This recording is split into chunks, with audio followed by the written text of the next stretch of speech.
मैं प्रवीण एलावत हूँ और आप सबकी खबर टीवी देख रहे हैं। इस वक्त हम झज्जर ज़िले के हरियाणा प्रदेश के झज्जर ज़िले के छारा गांव में मौजूद हैं। लाला दीवानचंद अखाड़ा, वीरेंद्र अखाड़ा छारा भी हम कह सकते हैं उन्हें। द लीजेंड कोच है वीरेंद्र आर्य कोच साहब, जो कि ओलंपिक मेडलिस्ट बजरंग पूनिया और जो उभरते हुए पहलवान हैं इंडिया के दीपक पूनिया, उनके गुरु हैं और ना जाने अभी तक अनगिनत राष्ट्रीय अंतर्राष्ट्रीय प्रतियोगिताओं में मेडल जीत चुके जो प्रतिभाएं हैं कुश्ती की, उन्हें इन्होंने निखारा है। आज हमारा मुद्दा रहेगा कि अब से 2 दिन पहले देखिए कि इंडिया ने हिस्ट्री क्रिएट की, चंद्रयान 3 लॉन्च किया और चांद पर भारत ने है वो कदम रखा, पूरा देश खुशी मना रहा था। वहीं दूसरी तरफ कुश्ती जगत में एक ऐसा भूचाल आया और जिसको लेकर अब चारों तरफ चर्चा हो रही है, यूनाइटेड वर्ल्ड रेसलिंग। मान लीजिए क्रिकेट की भाषा में जैसे जो अंतर्राष्ट्रीय क्रिकेट संस्था है आईसीसी जिसे बोल देते हैं, और जो भारत की है उसे बीसीसीआई कह देते हैं, तो कुश्ती की भाषा में जो भारत कुश्ती संघ है उसको डब्ल्यूएफआई कहते हैं, यानी रेसलिंग फेडरेशन ऑफ इंडिया। और जो अंतर्राष्ट्रीय जो इनका संगठन होता है उसे कहते हैं United world wrestling. United world wrestling ने जो भारतीय कुश्ती संघ है यानी डब्ल्यूएफआई, उसकी मान्यता को रद्द कर दिया है। इसका मोटा मोटा सा मतलब ये होता है कि अब जो एशियाई खेल होने वाले हैं उसमें कुश्ती के जो हमारे खिलाड़ी हैं वो ना तो शायद उनकी जर्सी के पीछे इंडिया लिखेगा और मेडल कुश्ती हर प्रतियोगिता में हमारे पहलवान लाते हैं, और ना वो तिरंगा झंडा है शायद वो लहरा पाएंगे। तो इसलिए कहा जा रहा है, इसलिए कहा जा रहा है that's why it's called the darkest day ever in the wrestling history of India. सबसे काला दिन है ये कहा जा रहा है भारतीय कुश्ती इतिहास का। तो कोच साहब से पूछते हैं, कोच साहब पूरा देश ये जानना चाह रहा है, जो डब्ल्यूएफआई की मान्यता है रद्द की है यूनाइटेड वर्ल्ड रेसलिंग जो फेडरेशन होती है उसने, तो इसके बाद मतलब इसका क्या मतलब है वो निकाला जाए। उसका जो उन्होंने कई बार, वे तो पहले मैं निर्णय देते हैं उनका, तो एक आप मेल करते हो तो उसका जवाब साथ के साथ आता है। उनका नियम कानून इस तरह की तरीके से हैं। उन्होंने पहले भी सचेत किया था जब ये जनवरी में बैठे थे, भाई ये इतने अच्छे अच्छे पहलवान यहाँ कोई बात कह रहे हैं तो इसको जल्दी से जल्दी सॉल्व करो, नहीं तो हम एक्शन लेंगे। और उन्होंने दोबारा से फिर भी वार्निंग दी, भाई इसको आप जल्दी से जल्दी सॉल्व करो, इतने दिन के भीतर आप चुनाव कराओ, नहीं तो हम सॉल्व इसके ऊपर एक्शन लेंगे, इस बात के ऊपर आपकी मान्यता रद्द कर सकते हैं हम। देखो, अब हमारे देश के पहलवान पहले जो होते थे, जैसे भाई टूर लगाना है, अब टूर लगाने के लिए नहीं जाते हैं। कोई भी पहलवान जाता है वहाँ से मेडल लेने के लिए जाता है। इनकी सोच बन चुकी है अब। और वर्ल्ड लेवल के पहलवान अब, क्योंकि ये आप नतीजा देख सकते हो, हमने जो बहुत पहले ये सोच बनाई थी, अब हम ग्रास रूट पर भैया ऐसे अखाड़े बनाएंगे तो बच्चे अच्छे ढंग से कोचिंग सीखेंगे साइंटिफिक ढंग से, तो उसका रिजल्ट आपके सामने है। जब ये ऐसी बातें आती हैं तो इन्होंने सबसे पहले, सरकार ने उसके ऊपर बहुत सख्त, जब इतने ऊंचे दर्जे के पहलवान ये बात कह रहे हैं, उसके ऊपर आरोप लग रहे हैं, तो एकदम से उसको एकदम से दूर कर देना चाहिए था। कोई सी बड़ी बात थोड़ा था। मतलब आप जिस तरह देखिए, जैन चौधरी ने भी, दीपेंद्र हुड्डा ने भी, साक्षी मलिक ने भी ट्वीट किया, बजरंग पूनिया ने भी ट्वीट किया, और इसके लिए सीधा सीधा जिम्मेवार है उन्होंने ठहराया जो रेसलिंग फेडरेशन ऑफ इंडिया के जो पूर्व अध्यक्ष रहे ब्रजभूषण शरण सिंह। क्या आप भी उन्हें ही दोषी ठहरा रहे हैं इस मुद्दे को लेकर जो मान्यता रद्द हुई है? मैं तो बिल्कुल शुरू से दोषी तो है ही।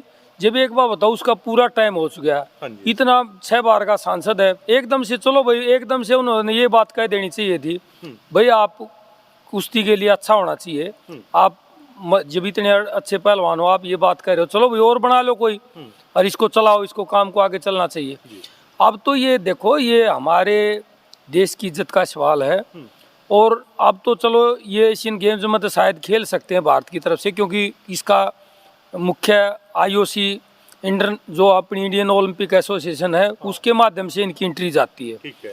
लेकिन आगे वर्ल्ड चैंपियनशिप में ये अपने देश की तरफ से ना झंडा लहरा पाएंगे, ना अपने देश के नाम वे मेडल लिखे जाएंगे। मतलब जो ट्रैक सूट होता है, टी शर्ट होती है, उसके पीछे इंडिया होता है, क्या हमारे पहलवान के पीछे अब इंडिया नहीं लिखा जाएगा वर्ल्ड चैंपियनशिप की बात करें तो? वर्ल्ड चैंपियनशिप में नहीं लिखा जाएगा, क्योंकि ये इंडिया की तरफ से पहलवान नहीं खेलेंगे, ये UWW की तरफ से खेलेंगे। ये वो, क्योंकि जो यूनाइटेड वर्ल्ड रेसलिंग एसोसिएशन है वो कोई ऐसा निर्णय नहीं करती जिससे पहलवान घाटे में जाए। घाटे में वो हर समय एक युवाओं की सोच को देखते हैं, भाई इनको कोई नुकसान नहीं होना चाहिए, लेकिन इसमें देश की तो बदनामी है। अब भाई इस लेवल पर इतने समय चलते चलते हो चुका है, बहुत लंबा समय हो चुका है। जब एक बात बताओ, एक आदमी ने 20 आदमी अपने बिल्कुल खुद बना लिया अपने घर के, तो एसोसिएशन में वो कैसे आ रहा, ये बताओ आप। जब उसके आदमी उसके हैं, आप उसको आगे बढ़ा लो, पाछे बढ़ा लो, कहीं कर लो, और इतना संगठन है नहीं और उनको पदों का लालच, तो आप कैसे उसको, जब ये शुरू से बात उठती आ रही है, अभी इन्होंने फेडरेशनों में अपने आदमी कर दिए। आप ये बताओ, सही फेडरेशन तो जब बनती है जब आप डिस्ट्रिक्ट लेवल पर भाई आप सारे सेंटर इकट्ठे हों, और भाई जज्जर जिला रेसलिंग या ओलंपिक एसोसिएशन के पदाधिकारी हों, जब तक जज्जर जिले का चुना जाए। और जब हरियाणा के ऐसे ही जब जिले के जा गए, स्टेट को चुने, और स्टेट चुने भारत को। अब चल रहा है वापस उल्टा काम, अब भारत चुनता है स्टेट को और स्टेट चुनती है डिस्ट्रिक्ट को। देखो ये जो तरीका है, ये सभी तरीके बंद होने चाहिए। बिल्कुल। कुछ लोग कह रहे हैं कि सिर्फ एक व्यक्ति को बचाने के लिए, कुश्ती जिसने बार बार अंतर्राष्ट्रीय स्तर के पोडियम पर भारत के तिरंगे का मान बढ़ाया है, सिर्फ एक व्यक्ति ब्रजभूषण शरण को बचाने के लिए पूरे कुश्ती जगत को ही भेंट चढ़ा दिया है, ऐसा लोग हैं, वो फेसबुक पे भी लिख रहे हैं, ट्वीट भी कर रहे हैं। आपका क्या मानना है? मेरा तो ये मानना है, पहलवान कितने मानसिक खराब दौर से गुजरे होंगे, और जिन्होंने लड़ना है कंपटीशन में, उनके दिमाग में कोई एक फोकस होता है या किसी गोल के ऊपर, अगर मैंने यो गोल मारना है, सिर्फ टारगेट ये। एक आदमी सी और जन्म फंसा रहे भाई, वहाँ रेफरी कौन खड़ा होगा, वहाँ फेडरेशन कौन होगी, वहाँ अधिकारी किस तरह का फैसला लेंगे, जब वो निश्चितता ही नहीं है कोई किसी चीज़ के बारे में, तो गोल कैसे बन पाएगा। तो ये हम आज ये भारत उठता हुआ भारत है, इसको समझना चाहिए, युवाओं की सोच को समझना चाहिए। और ऐसा नहीं है ये काल कुछ गया है, बीच में जो हमने अविद्या की वजह से निकाला है, आज कम से कम हमारे देश के लोग ये तो सोचना शुरू हो गए, अब हम वर्ल्ड लेवल पर हैं। आज चंद्रयान हमारा चांद के ऊपर हमारे साइंटिस्टों ने, यहाँ बहुत बड़ी बड़ी प्रतिभाएं हैं। मैं तो आपको पहले कहता हूँ, जब जहाँ इनोवेशन सेंटर रिसर्च शुरू हो जाएगा, जब यहाँ देश में छोटे छोटे सेंटरों पर, ये तो एक देश की धरोहर है ये युवा। तो बिल्कुल। इसके अलावा मैं आपसे ये भी जानना चाहता हूँ सर, आप एक देखिए ग्रेट कोच आप रहे हैं, ओलंपियन मेडलिस्ट खिलाड़ी आपने देश को दिए, आप खुद एक अंतर्राष्ट्रीय खिलाड़ी भी रह चुके हैं। तो ऐसे में जब एक खिलाड़ी मान लीजिए इंडिया को रिप्रेजेंट कर रहा है, तो उसका मनोबल कैसा होता है? अब जबकि आप कह रहे हैं कि इस कार्रवाई के बाद वो इंडिया को तो रिप्रेजेंट नहीं कर रहा है जाहिर तौर पर, तो ऐसे में क्या खिलाड़ी का मनोबल स्तर है वो कैसा होता है? देखो, जब ऐसी इस तरह की बात आती है ना, तो जब कुश्ती लड़ता है ना, कोई खेल खेलता है, तो वो हर देश का हर नौजवान बच्चा खेलता है उस बात को, ऐसा नहीं है आगे वो उस अपनी हार जीत मानता उस बात में। जब हमारे देश का कोई खिलाड़ी खेलता है, तो एक छोटा बच्चा बिल्कुल 5 साल का भी ये सोचता है मैं हूँ ये मैं हूँ, मेरी हार होगी, मेरी जीत होगी। तो उसके साथ भावनाएं जुड़ी हुई हैं, एक अच्छी चीज़ के भावनाओं के साथ जुड़ना और एक मोटिवेशन लेना, ये एक जो आने वाली पीढ़ी है उसके लिए भी बहुत फायदेमंद होती है ये बातें। तो ये समझना चाहिए कि ये आने वाला ये भारत है, ये नया भारत है, ये आर्यवर्त होने जा रहा है। बिल्कुल। तो हम इसको फिर आर्यवर्त बनाना चाहते हैं। अच्छा, एक महत्वपूर्ण बिंदु और इसमें है कि वर्ल्ड जो चैंपियनशिप होगी उसमें सीधा क्वालिफाई है, आप कर सकते हैं, सीधा कोटा मिलता है ओलंपिक का, अगर उसमें मेडल है तो अगर मान लीजिए उसमें जो इंडिया के रेसलर्स हैं, मान लीजिए वर्ल्ड चैंपियनशिप में मेडल जीतते हैं, तो क्या इंडिया को उसमें कोटा मिलेगा या वो कोटा भी फिर इंडिविजुअल ही माना जाएगा? वो कोटा भी फिर जब हैं UWW के रेसलर, तो वो कोटा भी जब तक मान्यता नहीं मिल, लेकिन मान्यता मिल सकती है। हाँ। अब भी चुनाव अगर जल्दी हो तो ऐसी बात नहीं है। अगर मान्यता सरकार प्रयास करेगी जल्दी अपना चुनाव करके, भाई ऐसे ऐसे हमारी दुविधा थी, ये बात बता के कोर्ट का हवाला दे के ये बातें होगी हमारे साथ, तो आप इसको, ये हमने ये एसोसिएशन चुन दी है तो इसको मान्यता दे सकते हैं, ऐसी बात नहीं है। सरकार प्रयास अगर करेगी। मान लीजिए नहीं देते तो वो कोटा फिर देश की बजाय इंडिविजुअल ही मिलेगा। वो कोटा फिर तो इंडिविजुअल ही मिलेगा, जी। वो कोटा फिर देश को नहीं मिलेगा।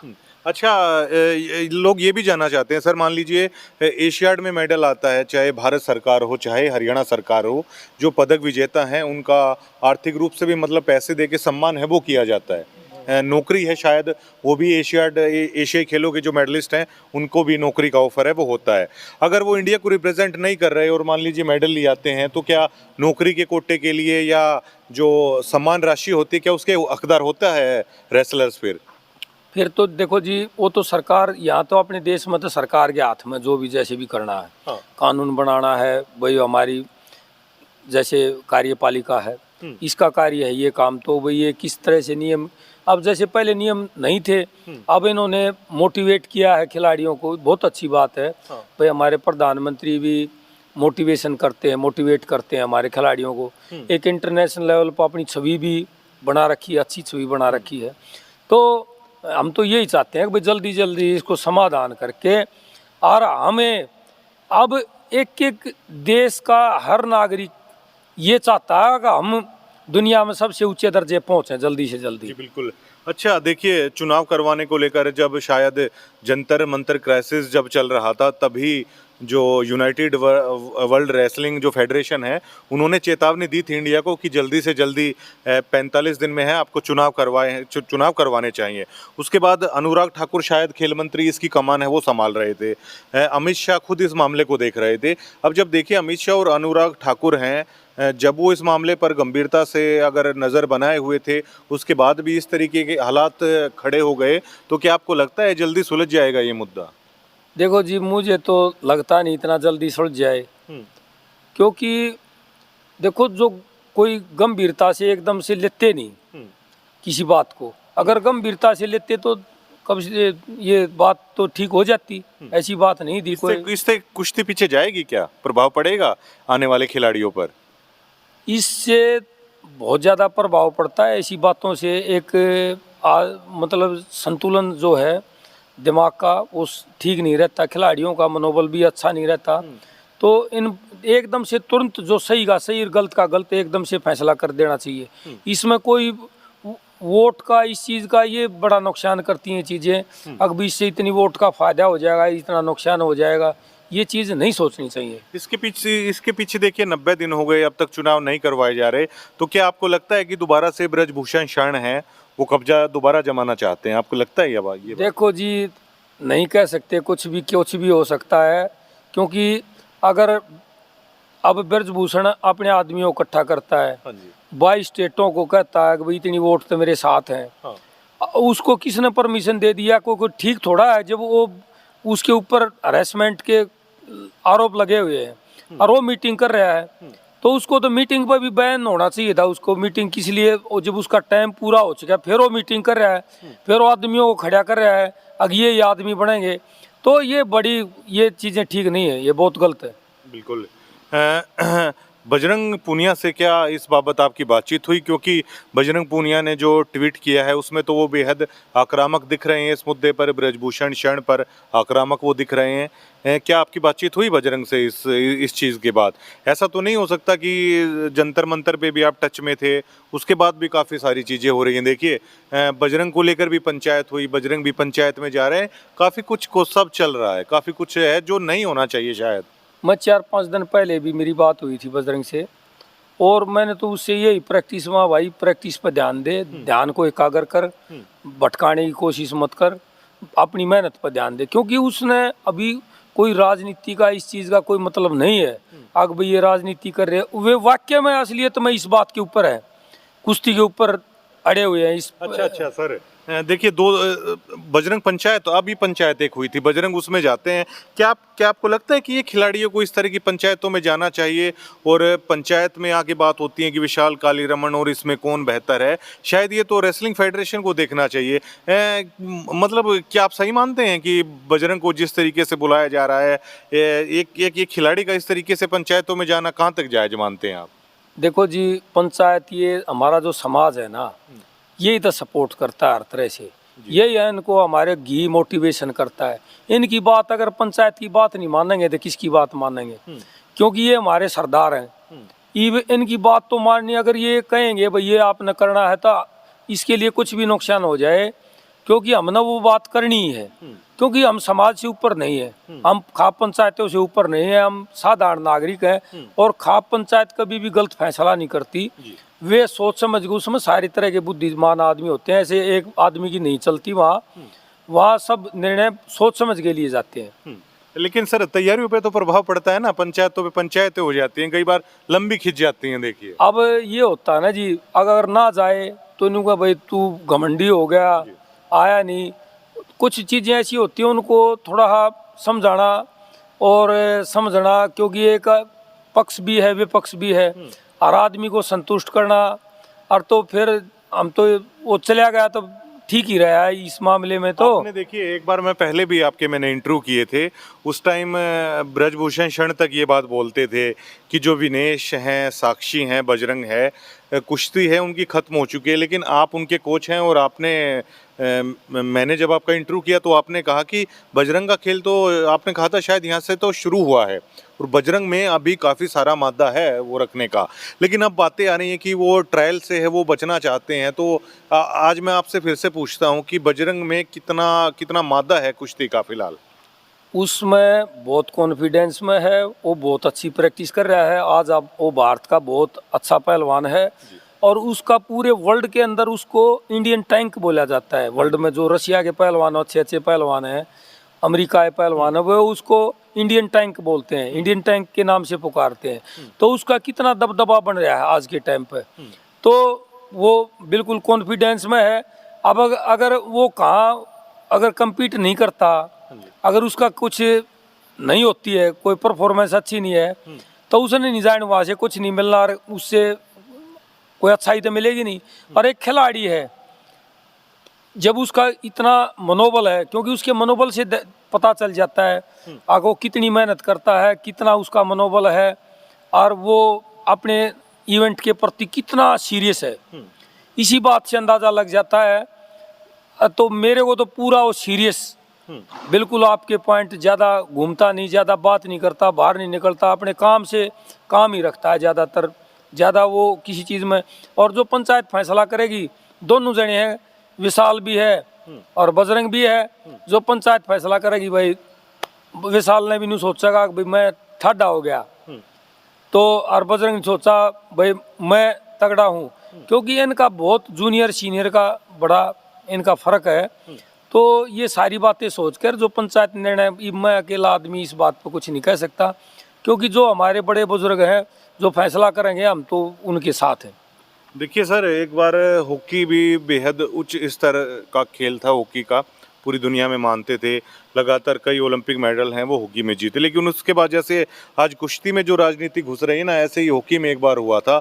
और तब देखिए, मतलब हॉकी में बार बार कई सालों तक लगातार कह सकते बुरी तरह हारने के बाद अब की बार ओलंपिक में ब्रॉन्ज मेडल आया था।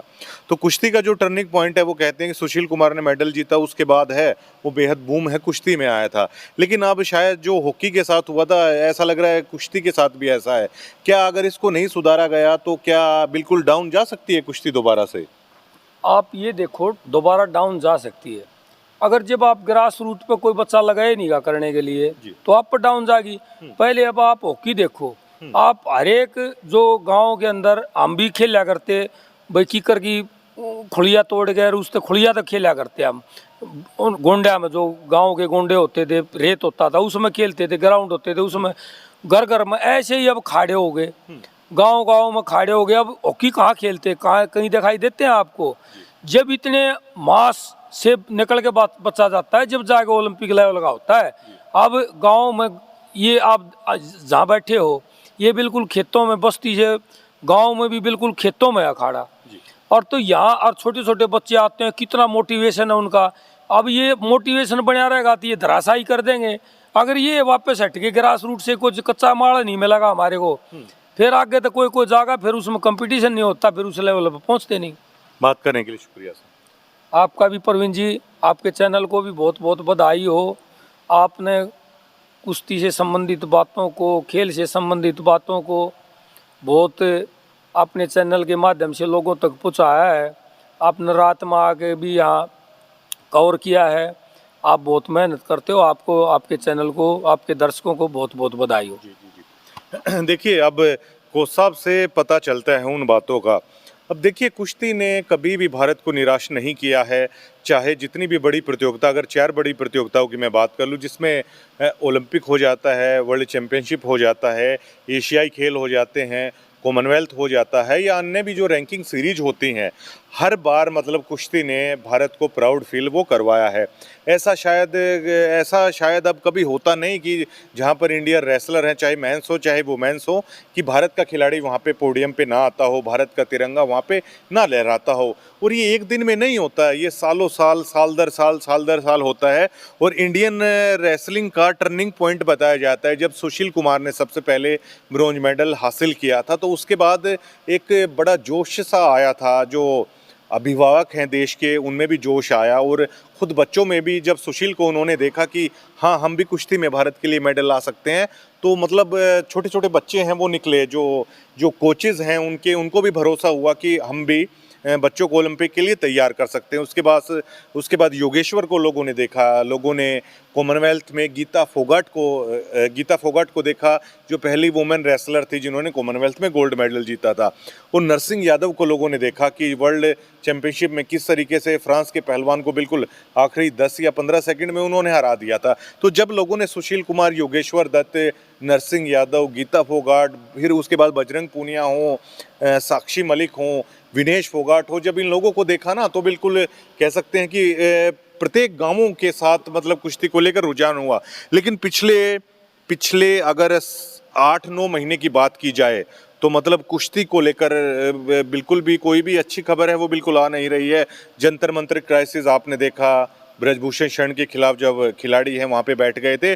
अब मतलब ये जो WFI है उसकी मान्यता ही रद्द कर दी है। मतलब आप देखिए कि अब एशियाई खेल हों या चाहे ओलंपिक हो, उसमें आप देखते हैं कि हर देश का दल जाता है पूरा वॉक करता हुआ। स्टेडियम की जो ओपनिंग सेरेमनी होती है, खिलाड़ियों के हाथ में अपने देश के झंडे होते हैं, तो उसमें जब कुश्ती के मान लीजिए बजरंग जाएं, चाहे विशाल जाएं, चाहे विनेश तो शायद नहीं जाएंगी, अंतिम पंगाल जाएंगी, चाहे जो भी अन्य खिलाड़ी वहाँ पे जाएंगे ना कुश्ती के, तो वो देखिए ना, तो शायद वो भारतीय दल में शामिल हो सकते हैं और उनके हाथों में तिरंगा नहीं होगा।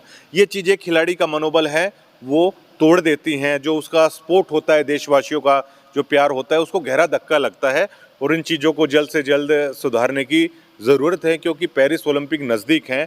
अगर पेरिस ओलंपिक में कुश्ती मेडल जरूर है वो लाके देगी, क्योंकि पिछले जो 2 ओलंपिक हो रहे हैं उसमें कुश्ती जरूर मेडल लाके देती है। तो जब 140 करोड़ भारतीय मेडल जीतने के बाद अपना तिरंगा लहराते हुए नहीं देख पाएंगे, तो शायद न केवल इन खिलाड़ियों को बल्कि पूरे देश को निराशा होगी। शुक्रिया।